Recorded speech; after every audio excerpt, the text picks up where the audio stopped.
This story centers on Abena, a young woman who gives birth to a child out of wedlock in a traditional African village. The child, Kofi, is born with an unusually large head, which immediately sparks fear, shame, and gossip within the village. The child is viewed as a bad omen, and Abena faces severe judgment from the community. However, as Kofi grows, he exhibits remarkable intelligence and wisdom far beyond his years. Eventually, the village comes to realize that Kofi is not a curse, but a blessing in disguise. The central conflict lies in Abena's struggle to protect and nurture her child, while navigating the harsh judgment of her family, the village, and even her own self-doubt. The story addresses themes of motherhood, social stigma, cultural beliefs about birth defects, and the idea that blessings can come from the most unexpected places. Once upon a time, in a small village called Nkroful, lived a beautiful girl called Abena.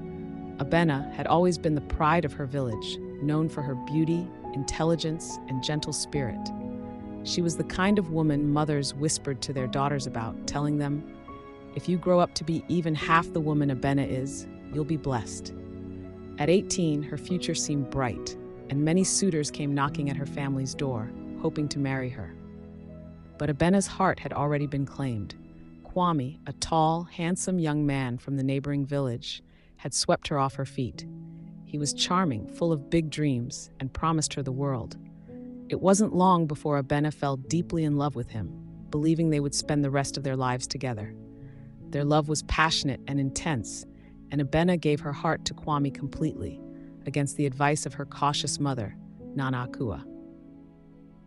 "Be careful, my daughter. Kwami is like the wind, here today and gone tomorrow," her mother warned. But Abena's love blinded her to any doubts. She believed that their love was strong enough to weather any storm. They would meet in secret near the riverbanks under the cover of night. They spoke of a future together, of children and a home filled with love and laughter. One evening, as the moon shone brightly above them, Kwami took her hand and whispered, "We don't need anyone's blessing but our own. Our love is enough." And with that, Abena gave herself to him fully, believing that soon they would make their union official. But life, as it often does, had other plans. A few months later, Abena discovered she was pregnant. At first, she was filled with joy, imagining how Kwami would react when she told him the news. She ran to meet him by the river, as they always did, her heart racing with excitement. But Kwami's reaction was not what she had expected. Kwami's face grew pale when she told him, "Pregnant? Are you sure?" "Yes, Kwami. We're going to have a baby. Isn't it wonderful?" Abena beamed, her eyes bright with hope, but Kwami didn't smile. Instead, he stepped back, his expression unreadable. "Abena, I'm not ready for this. I have so much I need to do, so many dreams I haven't fulfilled yet. This isn't part of the plan." Abena's heart sank. "But Kwami, you said our love was enough. You said we didn't need anyone's blessing." Kwami's eyes darted away, avoiding her gaze. I didn't think it would come to this. I'm sorry, Abena. I can't be a father. Not now." And with that, he turned and walked away, leaving Abena standing by the river, her heart shattered. The world she had imagined, the future she had envisioned, crumbled in an instant. Days turned into weeks and weeks into months. Abena's belly grew, and so did the whispers in the village. "Did you hear? Abena is pregnant, and there's no father in sight." The women gossiped as they fetched water from the well. The shame was unbearable. Her mother, Nana Akua, was furious. "How could you be so foolish, Abena? I warned you about Kwami, and now look what has happened." Abena bowed her head, tears stinging her eyes. She knew she had disappointed her family, but she could not change what had happened. She could only prepare for the child growing inside her. The night Kofi was born was unlike any other. The sky was filled with dark clouds, and the wind howled as if the spirits themselves were angry. Abena's labor was long and difficult, and as she screamed in pain, the village midwives whispered among themselves, "This child, something feels wrong." When Kofi finally arrived, the midwives gasped. His head was much larger than any they had ever seen, and his features, though delicate, looked unusual. Nana Akua's face turned pale as she held her grandson for the first time. This is not normal," one of the midwives murmured. He's cursed." Abena, exhausted but determined, cradled her son close to her chest. "He is not cursed. He is my child, and he is perfect." But the village did not see it that way. As word spread about Kofi's unusual appearance, the whispers grew louder. "Have you seen the child? He's not right. Abena has brought a curse upon us." The once proud woman, who had been the village's shining star, was now the object of scorn and fear. Mothers kept their children away from her, and the elders began to question whether Kofi's birth was a sign of the gods' displeasure. Even Nana Akua, who loved her daughter deeply, could not hide her unease. "Abena, maybe the villagers are right. Maybe we should take Kofi to the forest for sacrifice." As Kofi grew older, the whispers in the village turned into open rejection. His large head, once merely a subject of quiet gossip, now became the focal point of the village's fear and superstition. Every step Abena took with her son was met with hostile stares and murmurs that cut deep into her heart. At first, it was subtle. When Abena took Kofi to the market, women would pause their conversations, their eyes following him with suspicion. The older men, who sat in the shade of the baobab tree discussing village matters, would fall silent whenever Kofi came near. Children, once friendly and playful, now avoided him, retreating behind their mothers' skirts when he approached. One day, Abena took Kofi to the communal well to fetch water, hoping the villagers' behavior would improve. But as soon as they arrived, the women who had been gathering water quickly dispersed, leaving their buckets behind. One woman, Afi, known for her sharp tongue, didn't hesitate to speak aloud what others only whispered. "Abena, why do you bring that child here?" Afi's voice was loud enough for everyone nearby to hear. "Don't you see? He's not like other children. He brings nothing but bad luck." Abena's chest tightened, but she held her head high. "My son is no curse, Afi. He's just a boy." Afi scoffed, shaking her head. "You're blind, Abena. Ever since he was born, our crops have struggled, and the river's flow has slowed. Can't you see the gods are angry? You should take him away before something worse happens." The crowd around them murmured in agreement, nodding their heads. Abena could feel their eyes boring into her, their judgment pressing down on her like the hot midday sun. "Come, Kofi," Abena said softly, taking his small hand in hers. "Let's go home." As they walked away, Kofi looked up at his mother, his wide, curious eyes filled with confusion. "Mama, why do they not like me?" Abena's heart shattered at the question. She wanted to tell him the truth, to explain the fear and ignorance that fueled the villagers' cruelty. But how could she explain such a thing to a child who had done nothing wrong? "They're just scared, my son," she said, squeezing his hand. "But there's nothing to be afraid of." As the months passed, the rejection only grew worse. Children began taunting Kofi whenever they saw him. They would run by his home, shouting, Big head, cursed child," before fleeing in laughter. Kofi, though young, understood the weight of their words. Each insult landed like a blow, leaving invisible scars on his spirit. One day, when Kofi tried to join the other children playing a game of stones in the village square, they all scattered at his approach. He stood there, alone, holding one of the small stones in his hand, staring at the empty circle where the children had been moments before. The sting of rejection was something he was starting to expect, but it didn't hurt any less.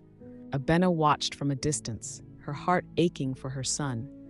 She had tried everything to shield him from the cruelty of the village, but it was impossible to protect him from the deep-root suffering.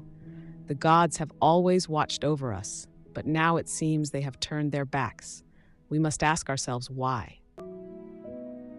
The crowd murmured in agreement, nodding along to the elders' words. Many of them shot furtive glances at Kofi, who stood close to his mother, his wide eyes absorbing the tension around him. A middle-aged man named Kojo, who had always been vocal about his superstitions, stepped forward. His face was contorted in anger as he pointed a trembling finger at Kofi.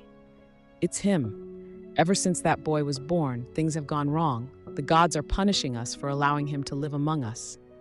The crowd began to stir, the murmurs growing louder. Women shook their heads, and men clenched their fists. Abena felt a wave of fear and fury rise inside her, but before she could speak, another voice cut through the tension. "What proof do you have?" It was the village herbalist, the same woman who had once reassured Abena of Kofi's special nature. She stepped forward, her eyes sharp as she looked at Kojo. "How do you know it's this child and not the natural cycle of the seasons?" Kojo shook his head, unwilling to back down. "Proof. Look around you." The river is dry and our children are sick. His birth was a sign, and we ignored it. Nana Kwadwo, who had been silent, finally spoke again, raising his hand to quiet the crowd. Kojo is not alone in his concerns. We must consider all possibilities. But let us not act rashly. The gods do not punish us without reason. We must seek answers, not scapegoats. The elder's calm voice did little to ease the tension. Abena could feel the hostility in the air, thick and suffocating. She knew that many of the villagers were already convinced that Kofi was to blame for their troubles, but she couldn't let them take her son's life or his spirit. Please. Abena's voice was strong, but it trembled with desperation. My son has done nothing wrong. He is just a child. The gods do not punish the innocent. The villagers looked at her with mixed emotions, some with pity, others with distrust. One woman, a mother of 5, muttered loudly enough for Abena to hear, "A mother will always defend her child, even if that child is the reason for our suffering." Abena's heart broke a little more with each passing moment, but she refused to show her weakness. She stood tall, gripping Kofi's hand even tighter, her face defiant. "I will not leave, and I will not let you hurt my son." Nana Kwadwo sighed heavily, the weight of his position clear on his face. "Abena, no one is calling for violence. Not yet. But the village must have answers. We must consult the ancestors, ask for guidance. If they confirm that Kofi is the cause of our misfortune, we will need to act." Abena's stomach churned at the elder's words. She knew what acting meant. It meant exile, or worse, for her and her child. But she held on to hope. Hope that the ancestors would not condemn Kofi. Hope that they would see what she saw in her son. That night, Abena could hardly sleep. She sat by the fire, staring into the flames, her thoughts racing. Kofi lay beside her, his breathing slow and steady, unaware of the storm gathering around them. As the village prepared for the ritual to consult the ancestors, Abena tried to stay strong, but deep down, she was terrified. The villagers' beliefs ran deep, and even the slightest hint of a curse would be enough for them to turn against Kofi completely. The next morning, the entire village gathered at the sacred grove just outside the village, where the ancestors were believed to dwell. The trees towered over them, their ancient roots twisting into the earth like the tendrils of time itself. In the center of the grove stood a large stone altar, covered in offerings to the ancestors, calabashes of palm wine, yam, and kola nuts. The village priests, dressed in flowing white robes adorned with cowrie shells, began chanting, their voices low and rhythmic, calling on the spirits of the ancestors to guide them. The villagers stood in tense silence, waiting for a sign. Abena clutched Kofi's hand, her heart pounding in her chest. She whispered a silent prayer, begging the ancestors to see the truth, that her son was not a curse, but a blessing waiting to reveal itself. As the chanting grew louder, the village priestess approached the altar. She held a sacred staff in one hand, and in the other, a small clay pot filled with sacred herbs. She sprinkled the herbs over the fire, and the air filled with a thick, fragrant smoke. The priestess began to sway, her eyes closed, as if she were in a trance. Suddenly, the wind picked up, whipping through the trees. The villagers gasped as the flames on the altar flickered wildly, and the smoke swirled in strange patterns. The priestess's voice rang out above the wind, her words sharp and clear. "The ancestors have spoken." The villagers leaned in, their faces a mixture of fear and anticipation. Abena's breath caught in her throat. "This child," the priestess continued, her voice rising, "is not the cause of your misfortune." A wave of relief washed over Abena, and for a moment she thought she might collapse from the weight of it. But the priestess wasn't finished. "The boy's spirit is strong, stronger than any of us realize. He is not a curse, but a gift that has not yet revealed its purpose." The crowd fell silent, their murmurs of suspicion replaced with confusion. Nana Kwadwo stepped forward, his brow furrowed. "A gift? What does this mean, priestess?" One day, Abena took Kofi to the communal well to fetch water, hoping the villagers' behavior would improve.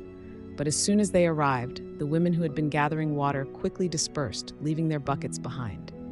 One woman, Afi, known for her sharp tongue, the priestess opened her eyes, her gaze sweeping over the villagers. "The ancestors say that the boy will face great trials, but in time he will bring blessings to the village. You must not fear him. You must protect him." For a long moment, no one spoke. The villagers exchanged uncertain glances, their deep-seated beliefs at odds with the priestess's words. But slowly, the tension began to ease. Nana Kwadwo nodded gravely, turning to face the villagers. "You have heard the ancestors," he said, his voice calm but firm. "We will not blame the boy for our troubles. Instead, we will wait and see what his future holds." Abena could hardly believe what she was hearing. She had been prepared for the worst, but now, for the first time since Kofi's birth, she felt a glimmer of hope. The village, though still wary, would no longer treat her son as an outcast. As the villagers began to disperse, some of them still casting nervous glances at Kofi, Abena knelt down beside him and cupped his face in her hands. "Do you hear that, Kofi?" she whispered, her voice thick with emotion. "You are not a curse. You are special, and one day you will show them all." Kofi looked up at her with wide, innocent eyes, still too young to fully understand what had just happened. But he smiled, and in that moment, Abena knew that whatever trials lay ahead, they would face them together. Back in the village, life slowly returned to normal. The villagers, though still uncertain of Kofi's future, began to treat him with more caution than open hostility. The children no longer taunted him, and though he was still excluded from their games, the outright cruelty faded. But Abena knew that this was only the beginning. The ancestors had said that Kofi's purpose had not yet been revealed, and she could feel it too, a sense that something much larger was at play. Kofi's journey was far from over, and though the village had been temporarily appeased, Abena sensed that the greatest challenges were still to come.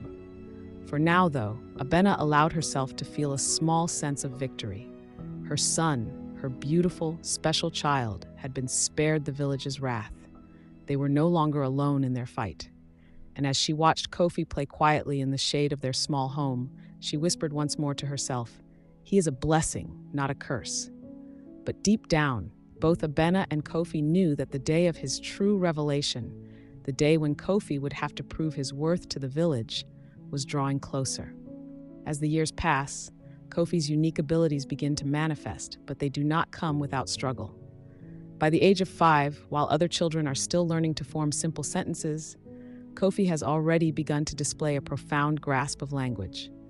His speech flows effortlessly, and the clarity with which he communicates amazes his mother, Abena. She watches in awe as her son speaks with the wisdom of someone far older, forming complex ideas that seem to stretch beyond the boundaries of what a child should know. It starts small. Kofi begins solving problems around their modest home. One day, the door of their hut becomes stuck, refusing to open, no matter how much Abena pulls. As she stands frustrated, Kofi walks over, quietly observing the door and its hinges. With a calm voice, he tells his mother to strike the bottom left corner with a stone. Hesitant but trusting her son's advice, she does so, and the door swings open easily. Shocked, Abena stares at her son in disbelief, but Kofi simply smiles, as though this ability of his is nothing out of the ordinary. Soon, his knack for solving problems becomes more pronounced. One day in the village, the elders gather, discussing a long-standing issue. The village's water source has become polluted, affecting the crops and the health of the people. The elders, with their decades of experience, are stumped, unable to find a solution. Kofi, sitting quietly by his mother's side, listens intently. After a while, he calmly suggests that they dig a second well upstream, where the water is cleaner. At first, the elders scoff at the idea, dismissing it as the wild thought of a child. However, after further investigation, they realize Kofi's solution is sound, and they proceed to act on it. The new well brings clean water to the village, and the crops begin to flourish again. Abena's pride in her son grows, but with it comes a deep sense of conflict. While Kofi's intelligence is a gift, it only serves to deepen the suspicion and fear of the villagers. Rumors begin to swirl that Kofi's abilities are unnatural, that perhaps his large head is not a sign of wisdom, but of dark powers. Some whisper that his advice is cursed, that one day the village will pay a heavy price for following the counsel of a child with such an unusual appearance. Despite these whispers, Kofi continues to demonstrate an astonishing ability to understand people and their emotions. He often approaches adults in the village, sensing their troubles before they even speak of them. One day, he notices a woman named Essie, sitting alone by the market, her face clouded with worry. Kofi, without a word, sits beside her. He softly speaks, telling her that her lost goat will return to her by the river at dawn the next day. Essie is startled, but when her goat does indeed return as Kofi predicted, her awe is quickly overshadowed by unease. The villagers hear of it, and the fear that had once been a simmering undercurrent begins to bubble to the surface. Abena becomes increasingly isolated, her once supportive community now turning their backs on her and her son. The other mothers no longer allow their children to play with Kofi. Wherever he goes, he is met with stares of suspicion, and the villagers refuse to acknowledge his contributions to their well-being. They still see only a child marked by his strange appearance, unwilling to accept the gifts he offers. Despite the growing hostility, Abena holds fast to her love and faith in her son. She believes that Kofi's abilities are a blessing, not a curse, and that one day the village will see this too. But as the gap between them and the village widens, Abena begins to fear for their safety. Kofi, sensing his mother's anxiety, reassures her in his usual calm and wise manner, telling her that things will change, but only when the village is ready. As the sun blazed relentlessly overhead, the village of Nkroful felt the weight of the drought bearing down upon them. Dust clouds swirled through the air, and the once vibrant fields lay parched and cracked. Crops that had thrived just weeks before were now withering, and the villagers moved about with heavy hearts, their faces lined with worry.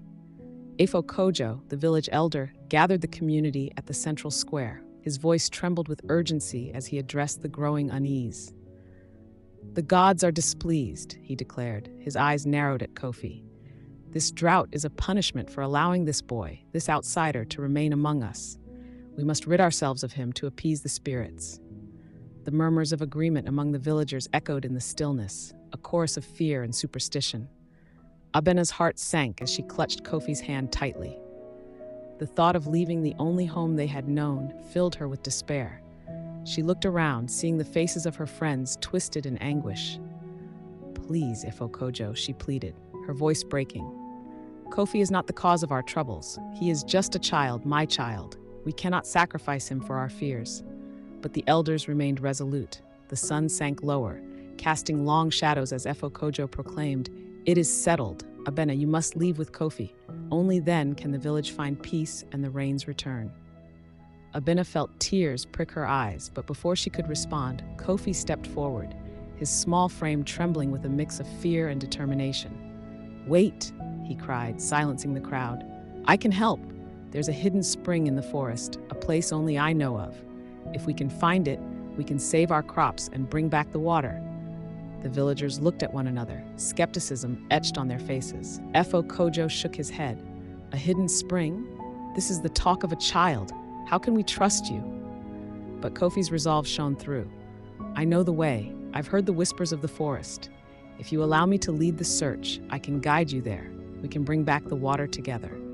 Abena felt a flicker of hope as the crowd hesitated, weighing the words of the young boy against the elder's authority. Efo Kojo, still doubtful, challenged, "And if you fail, what will become of us?" Kofi looked into the elder's eyes, his own burning with conviction. "If I fail, you can send us away. But if I succeed, will you allow us to stay? Will you lift the punishment?" The villagers whispered among themselves, caught between tradition and desperation. Slowly, a murmuring agreement began to form, swaying the crowd. Finally, Efo Kojo nodded reluctantly. "Very well, Kofi. You have until sunset tomorrow to find this spring. If you do not return with water, you and your mother will leave." With that, the village was filled with a mix of hope and dread. Kofi and Abena prepared for the journey, gathering supplies and bracing themselves for the unknown. As night fell, Abena wrapped her arms around Kofi, whispering words of encouragement. "You can do this, my son. Trust in yourself and the forest." Kofi nodded, his heart pounding. Deep within, he felt a connection to the land, a calling to prove himself not just to the villagers, but to himself. The following morning, as the sun rose, Kofi set off into the dense forest, guided by the whispers of the trees and the promise of a hidden spring. Abena watched, her heart heavy yet full of hope, praying for the strength of her child and the survival of their village. Hours passed as Kofi navigated through the thick underbrush, relying on his instincts and the stories his mother had shared about the forest. The heat was oppressive, and the air was thick with tension. He pushed forward, determined to find the spring before it was too late. Suddenly, he heard the soft trickle of water. His heart leaped as he followed the sound, pushing through a tangle of vines until he stumbled upon a sparkling spring, its clear waters glimmering in the dappled sunlight. Kofi knelt beside it, cupping the water in his hands. "I did it!" he exclaimed, joy and relief flooding through him. But as he prepared to return to the village, he realized he would have to bring this precious water back to prove his success. With a few large leaves, he fashioned a makeshift vessel, filling it to the brim before setting off back through the forest, racing against the setting sun. Every step was a reminder of what was at stake: his home, his mother, and the acceptance he yearned for. As he emerged from the forest, the village was bathed in the golden light of dusk. The villagers gathered, their faces drawn with worry. Abena rushed to him, her eyes wide with anticipation. "Kofi!" she cried, her voice a mix of fear and hope. He held up the makeshift vessel, water glistening within. "I found it! The spring is real!" The crowd gasped, disbelief turning to astonished joy as he poured the water onto the dry earth. The ground drank it eagerly, and the villagers watched in awe as the crops began to perk up, the life returning to their beloved land. Kojo stepped forward, his expression a mixture of relief and respect. "You have proven your worth, young Kofi. The gods have spoken through you. You are one of us." With the drought's grip loosened and hope restored, Abena hugged Kofi tightly, tears of joy streaming down her face. Together, they had not only saved their village, but had begun to bridge the divide that once kept them apart. As the sun set, casting a warm glow over Nkroful, the villagers celebrated their unity, and Kofi found his place among them, a boy who had transformed a crisis into a path of acceptance and belonging. Kofi had become a local hero, celebrated for finding the hidden spring that revived their crops and brought life back to the parched land. The villagers praised his bravery, and Abena beamed with pride, her heart swelling at the sight of her son embraced by the community. But just as the village began to heal, the past returned in the form of Kwami. News of Kofi's exploits had traveled, reaching the ears of the man who had left Abena and their son years ago. Now Kwami arrived at the village's edge, looking weary yet determined. His once proud demeanor was marred by a hint of vulnerability.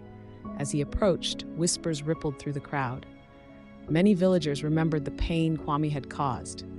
They watched with cautious eyes, unsure of his intentions. Abena stood frozen, her heart racing. The sight of the man who had abandoned her struck a chord of anger and betrayal deep within her. Kwami called out, his voice echoing across the square. "I've returned, Abena. I know I've made mistakes, but I've changed. I want to be part of Kofi's life." The villagers shifted uncomfortably, their gazes darting between Abena and Kwami. Kofi, still basking in his newfound status, turned to see the man he barely remembered. Confusion washed over his face as he stepped closer to his mother.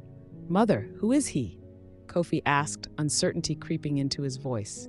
Abena hesitated, torn between the fierce protection of her son and the glimmer of hope that maybe, just maybe, Kwami had truly changed. "Kofi, this is your father," she finally said, her voice steady yet strained. Kwame knelt, trying to meet Kofi's gaze. "I know I wasn't there for you, son, but I've learned from my mistakes. I want to make things right. I want to be your father." Kofi's eyes widened, a whirlwind of emotions swirling within him. He had yearned for a father figure, yet he also felt the weight of betrayal. "Why did you leave us?" he asked, his voice a mix of curiosity and hurt. Kwame looked down, shame shadowing his features. "I was afraid. I thought I could provide a better life away from here, but I was wrong. I see that now. I want to be here for you both." Abena stepped forward, a fire igniting within her. "And what makes you think you can just return after all this time?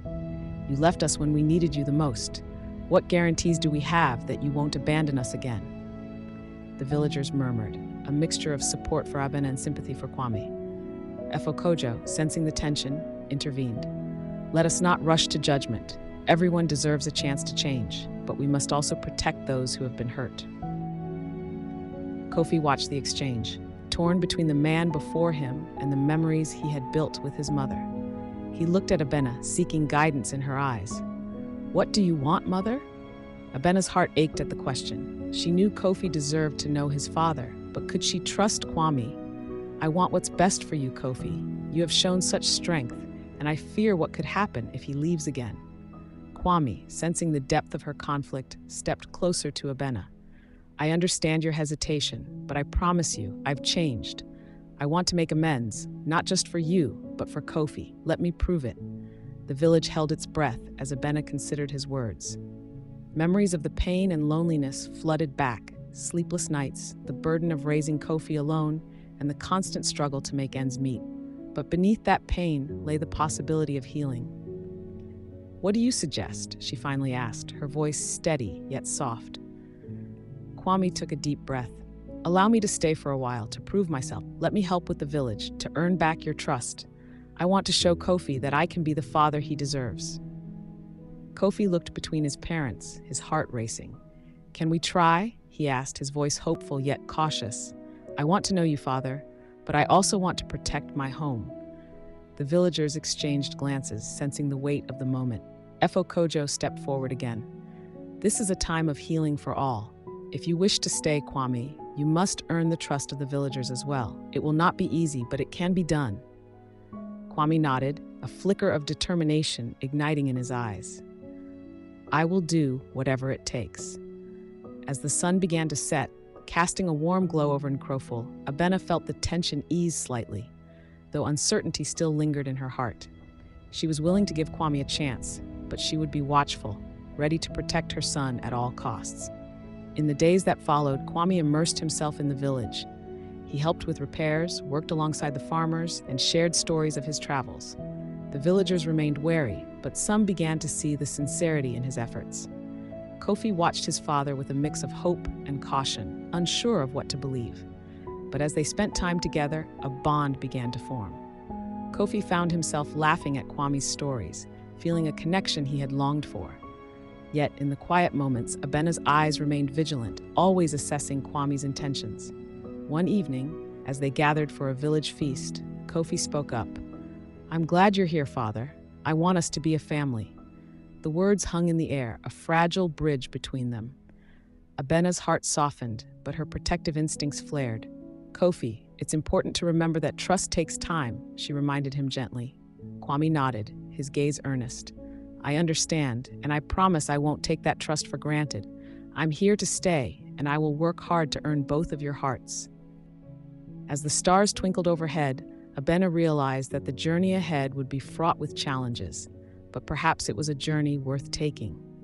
The path of forgiveness and healing was never easy, yet it was a path they could walk together, step by step, as a family. As the days turned into weeks, the atmosphere in Nkroful shifted subtly but profoundly. While Kwami worked hard to earn his place back in the village, Abena found herself wrestling with the memories of betrayal and abandonment that his presence stirred within her. The weight of their shared past loomed over every interaction, casting a shadow on the potential for a brighter future. One quiet evening, Abena sat on the porch of their modest home, watching Kofi play with other children in the village. Their laughter rang out like music, and in those moments, she saw the joy that Kofi brought to everyone around him. He had blossomed into a thoughtful, kind-hearted boy, and the villagers admired him for his wisdom beyond his years. Yet, as Abena's heart swelled with pride, a knot of worry tightened in her chest. She turned to Kwami, who was nearby, helping a neighbor repair a fence. Despite his efforts to integrate himself back into their lives, Abena couldn't shake the feeling that allowing him too close could endanger the bond she had nurtured with Kofi. One evening, after a long day of work, Abena confronted Kwame, her voice steady but filled with emotion. "You have done well to help the village, but you must understand my hesitation. Kofi is my priority, and I cannot forget the hurt you caused." Kwame nodded, his expression sincere. "I know I cannot change the past, but I want to be here for you both. I want to support Kofi in any way I can." "That may be true," Abena replied, her heart aching. "But I've learned to be strong on my own. Kofi and I have built a life together, and I fear that your presence may complicate things." Kwami's shoulders slumped slightly, but he didn't press further. He respected her decision, even if it pained him to hear.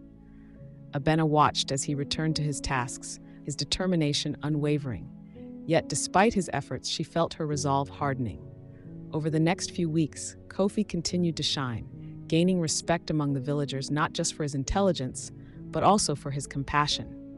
He helped the elderly with their chores, listened to the concerns of his peers, and offered wisdom that belied his years. The village elders, once skeptical, began to see him as a true leader in the making. One afternoon, as Kofi and his friends gathered in the square, he overheard whispers about his father's return. "Why does he still stay?" one boy asked. "He doesn't belong here." Kofi felt a pang of frustration. "He's my father," he said, standing tall. "Everyone deserves a chance to change, just like we all have." But inside, he grappled with his own feelings about Kwami. He wanted to connect, to understand the man he was supposed to look up to, yet he also felt the weight of his mother's pain. As the harvest festival approached, excitement filled the air. Villagers prepared for celebrations, and Kofi was chosen to lead the festivities, a testament to his growing stature in the community. The night of the festival, Abena watched with pride as Kofi addressed the villagers, his voice steady and confident. "Tonight, we celebrate not just the bounty of our land, but the strength of our community," he declared, his gaze sweeping over the crowd. "We have faced challenges together, and through them, we have grown closer. Let us honor the past and look forward to our future." Abena felt tears of joy in her eyes. She realized that Kofi had become the embodiment of everything she had hoped for, a symbol of resilience and hope. As the festivities continued, she saw how the village embraced him, a community that recognized his worth and cherished him as a gift. Later that evening, as the stars blanketed the sky, Abena found Kofi sitting by a flickering lantern. She joined him, her heart swelling with love and pride. "You were incredible tonight, my son. You have a gift for bringing people together." Kofi smiled, his youthful exuberance shining. "I just said what I felt.